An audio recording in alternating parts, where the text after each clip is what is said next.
Hi అండి. నమస్తే. Welcome back to my channel. ఈరోజు వీడియోలో ఇట్టే నిమిషాల్లో ప్రిపేర్ చేసుకోగలిగే పుదీనా రైస్‌ని ఎలా ప్రిపేర్ చేసుకోవాలో ఈ వీడియోలో మీతో షేర్ చేసుకోబోతున్నాను.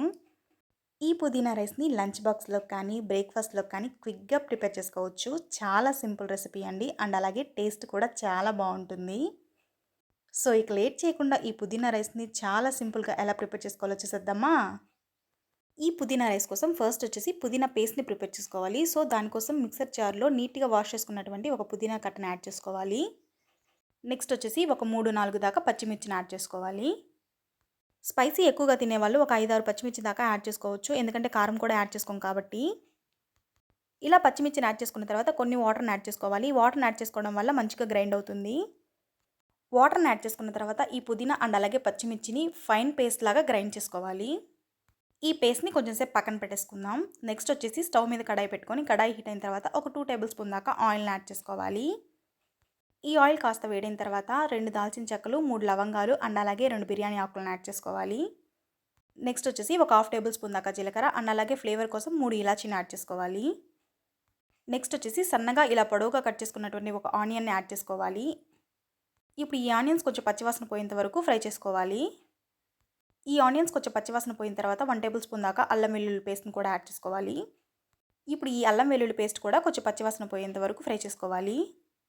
నెక్స్ట్ వచ్చేసి ఒక 7, 8 దాకా క్యాష్యూస్‌ని యాడ్ చేసుకోవాలి. మీరు వచ్చేసి ఈ క్యాష్యూస్‌ని స్కిప్ చేయొద్దు. ఎందుకంటే ఈ పుదీనా రైస్ తింటుంటే మధ్య మధ్యలో క్యాష్యూస్ తగులుతుంటే టేస్ట్ బాగుంటుందన్నమాట.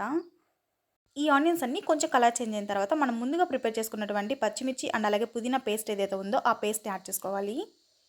ఇప్పుడు మంటను సిమ్‌లో పెట్టుకొని అడుగంటకుండా ఈ పుదీనా పేస్ట్ అంతా పచ్చివాసన పోయేంత వరకు ఫ్రై చేసుకోవాలి. ఈ పుదీనా పేస్ట్ కొంచెం పచ్చివాసన పోయిన తర్వాత హాఫ్ టేబుల్ స్పూన్ దాకా పసుపు అండ్ అలాగే టేస్ట్‌కి సరిపడిన సాల్ట్‌ని యాడ్ చేసుకోవాలి.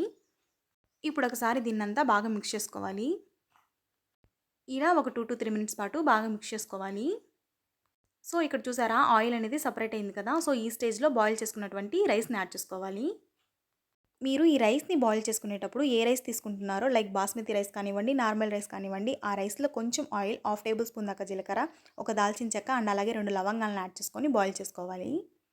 ఇలా రైస్‌ని యాడ్ చేసుకున్న తర్వాత ఈ వీడియోలో చూపిస్తున్నట్లుగా ఒక 2-3 మినిట్స్ పాటు మంచిగా మిక్స్ చేసుకోవాలి.